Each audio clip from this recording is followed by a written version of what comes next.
A menos que te hagas igual a Dios, no podrás contemplar a Dios en tu conciencia, pues lo similar se entiende con lo similar. Hazte crecer hasta un tamaño desmedido. Salta fuera de todos. Ve más allá de todo tiempo. Conviértete en la eternidad. En este momento anterior al Año Nuevo, quisiera reflexionar sobre trascender el tiempo. ¿Qué mejor manera de hacerlo que convertirse en la eternidad? Como se menciona aquí en el Corpus Hermeticum 11, versículo 20, la palabra griega para eternidad es aion, que puede transliterarse como eón o aion. Fue Platón quien usó por primera vez aion como un nombre para la eternidad en el Timeo y convirtió al cosmos en una imagen en movimiento de la eternidad, eikon aionos. Más comúnmente, aion se refería a vida, existencia, un largo periodo de tiempo, época o era. Por siempre, en griego se dice hacia el aion eis ton aiona. En la era imperial romana, un eón llegó a ser tanto un largo periodo de tiempo como un lugar.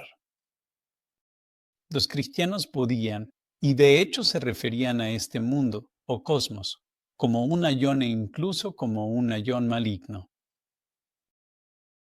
Soy el Dr. David Lee Tuay y en este canal difundo conocimiento académico sobre el mundo grecorromano, el cristianismo primitivo y la gnosis.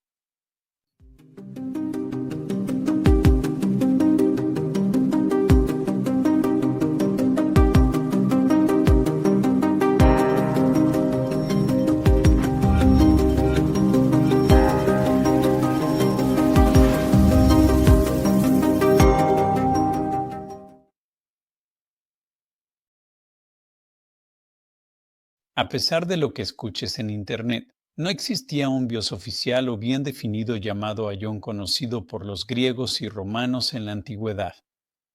Los apologetas cristianos nunca se sintieron amenazados por un dios llamado aion y tampoco lo atacaron. Plotino en las Eneadas escribió que aion es una cosa augusta e idéntico a Dios, y con justicia podría llamársele un dios. A lo largo de la antigüedad tardía, aion llegó a ser representado en muchos mosaicos, acuñado en monedas, y su nombre fue tallado muchas veces en piedra. Pero hasta donde sé, no hubo templos ni altares dedicados específicamente a aion. Para los griegos, aion era una abstracción, a menudo una personificación poética, que se podía encontrar en una lápida o en una canción en celebración de la Edad de Oro. La Edad o aion. En ocasiones, estas abstracciones y personificaciones podían convertirse en dioses. La dedicación más antigua que se conserva a aion como deidad viene de Elefsis, cerca de Atenas, y probablemente data de entre el 74 y el 73 antes de la era común. Fue realizada para el poderío romano y la continuidad de los misterios, y declara que aion es un dios que permanece para siempre sin principio, medio ni fin, sin cambio alguno, y que él es el artesano que crea una naturaleza divina eterna en todos los aspectos. En el siglo II de la era común, las deidades celestiales eran ampliamente veneradas como eternas, aiónicas, y algunas de ellas podían ser llamadas aion. En la historia fenicia de Filón de Biblos, evidentemente escrita a principios del siglo II de la era común, aion aparece como hijo del viento y la noche y el primer agricultor de árboles frutales.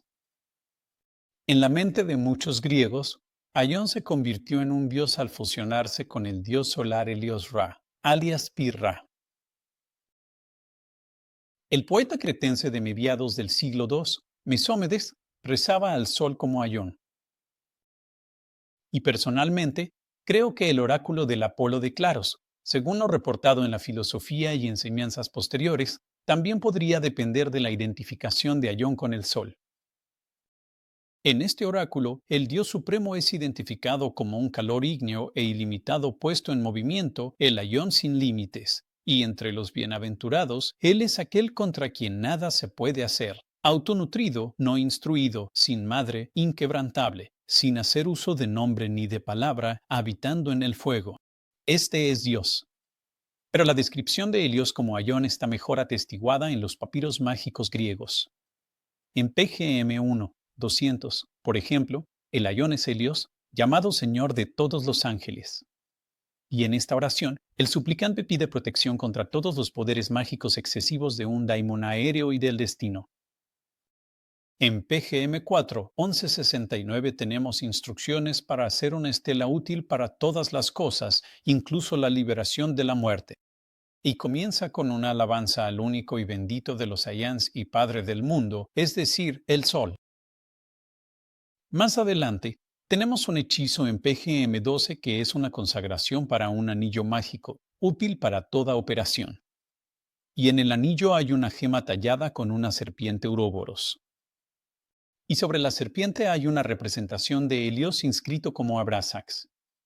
Este dios es llamado Dios de los cuatro vientos, todopoderoso, cuyo nombre está velado y oculto entre los hombres. ¿Qué Aion, el Aion que nutre, gobierna a los Aiones? Aion solo Dios inmortal. Tú eres el progenitor de todo, asignas almas a todos y controlas todo, Rey de los Aiones y Señor. En Egipto específicamente, Aion o Aion Plutonios fue identificado con Serapis, como vemos en la novela griega de Alejandro.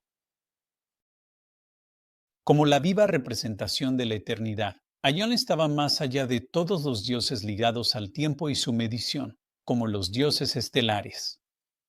Se creía que él hacía girar los instrumentos del tiempo para situarse fuera del cosmos. La representación más antigua, segura y datable de Aion se encuentra en un monumento de Julio Zoilo, un personaje poderoso de Afrodisias cuya carrera data de la última etapa de la República Romana. En este monumento, Aion aparece como un anciano, tal vez como un profeta, tal vez en el estilo de un programa augusto que equipara a Aion con el Aurum Saeculum, es decir, la Edad de Oro. En Egipto, Aion aparece bajo el reinado de Antonino Pío en 138 y 139 en moneda con representación de Fénix para celebrar el inicio de nuevo ciclo zodíaco en Egipto. Y en la antigüedad tardía, se podía ver a Aion como un joven girando la rueda del zodiaco, más allá del tiempo y destino, y también tenía poder sobre el renacimiento y la renovación. Representaciones similares de Aion aparecen en varios mosaicos desde finales del siglo II hasta el siglo IV, en regiones distantes como el sur de la Galia, en el norte de África y Siria. En estas representaciones en mosaico, las estaciones acompañan al joven Aion. Griegos y romanos no tenían nada en contra del dios Aion. Aion o la eternidad era completamente positiva. Fueron los cristianos quienes comenzaron distintivamente a retratar a Aion y a los Aiones de manera negativa.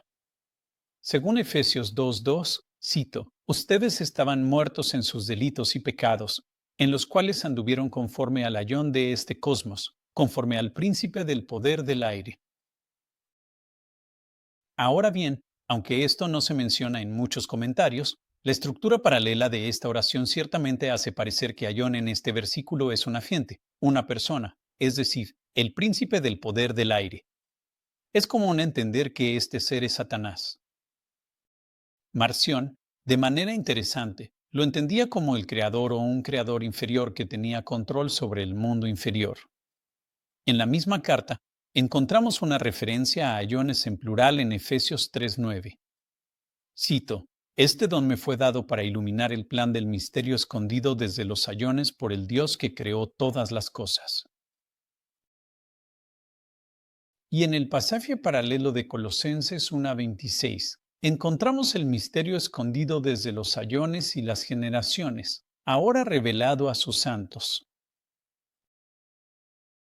No está claro quiénes son los Aiones en estos pasajes. A veces, las traducciones evitan cualquier indicio de que estos Aiones fueran agentes personales.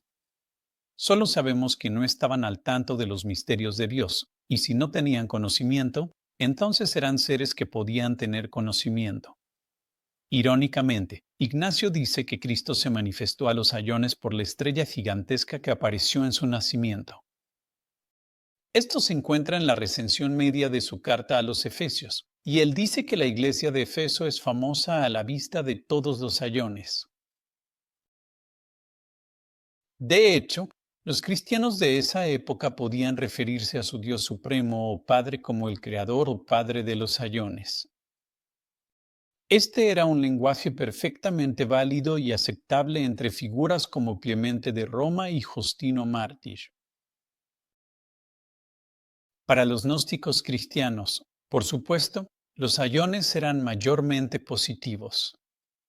Dios tiene un pensamiento primordial y eterno, una autorrepresentación construida a partir de la contemplación eterna de Dios mismo. Pero esta autorrepresentación viva e independiente, este pensamiento primordial, se distingue en un número infinito de facetas, cada una de las cuales es eterna por sí misma.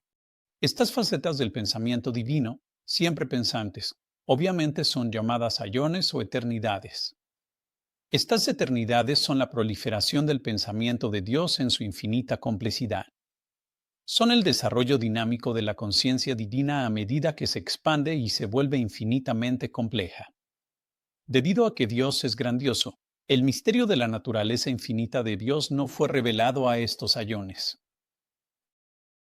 A finales del siglo IV, un autor cristiano, Epifanio de Salamina, nos cuenta que había un ritual anual que se llevaba a cabo en el magnífico templo de Cora, reina del inframundo, en Alejandría. Y no sabemos si Epifanio presenció esto, pero sí sabemos que había visitado Alejandría y Egipto cuando era joven. De todas formas, él nos cuenta que en la noche del 5 de enero, obviamente entrando al día 6, se realizaba una vigilia toda la noche con cantos y flautas, y después de que cantaba el gallo, entraban con antorchas en una cripta subterránea y sacaban una imagen de madera de un niño desnudo acostado en una cama, con una cruz incrustada en oro en la frente y dos más en las manos y otras dos en las rodillas. Probablemente eran signos Ankh, símbolos de vida divina en la iconografía egipcia. Esta estatua era llevada en procesión 7 veces alrededor del centro del Santo de los Santos. No sabemos exactamente cómo se veía, pero había un gran regocijo con flautas, címbalos e himnos, aplausos y vítores. Finalmente, era devuelta a la cripta. El significado asignado a este evento nunca fue explicado por ningún predicador, pero el significado que se le daba si uno preguntaba, ¿quién es este Dios acostado en la cama que se celebra? Se decía que la doncella Cora, es decir, Perséfone, había dado a luz a Aión o la eternidad. Curiosamente, Epifanio dice que el mismo ritual ocurría al mismo tiempo en otros lugares como Petra, en la actual Jordania, y en la ciudad de Elusá, en el sur de Israel. Para Epifanio, se trataba de Cristo, el verdadero Aión o Dios eterno, quien se manifestaba el 6 de enero. Y aún hoy, en muchas partes del mundo, el 6 de enero se considera el verdadero cumpleaños de Cristo. La fecha del 6 de enero representa, con toda probabilidad, el solsticio de invierno en el antiguo calendario unificado de Tebas en Egipto. Tal vez era un rito egipcio muy antiguo. Si el rito está atestiguado en la Alejandría del siglo IV, ¿qué tan antigua era exactamente la tradición? Bueno, el predicador Naaseno nos da una pista aquí. Argumento en mi libro sobre los naacenos que este predicador también era alejandrino. Creo que su ubicación se confirma cuando interpreta los misterios eleusinos y nos dice que el verdadero nombre del hijo de Cora, es decir, el hijo de Perséfone, es Aión de los Ayones, Aión Aionón, es decir, la eternidad de las eternidades. Según el predicador, el nacimiento de Aión representa el nacimiento espiritual de los verdaderos cristianos en el verdadero misterio. Él más bien estaba reinterpretando esta tradición. La tradición debió precederlo. O sea, la tradición de la diosa del inframundo dando a luz a la eternidad debe remontarse al menos a finales del siglo II, y probablemente a varias décadas antes. Esta es mi breve introducción a Aion, la eternidad griega. Se podría decir mucho más. Por ejemplo, no he hablado de Aion en los oráculos caldeos ni en el mitraísmo. Pero si quieren profundizar más, voy a publicar algunos recursos en la descripción y también en mi Patreon. De todos modos, les deseo que este año su espíritu en su forma más pura pueda dar a luz a una eternidad interior, un sentido interno que les permita escapar de este mundo de tiempo y entropía, perder el miedo a la vejez, entrar en su propio palacio interior y encontrar un significado más profundo en cambio del año.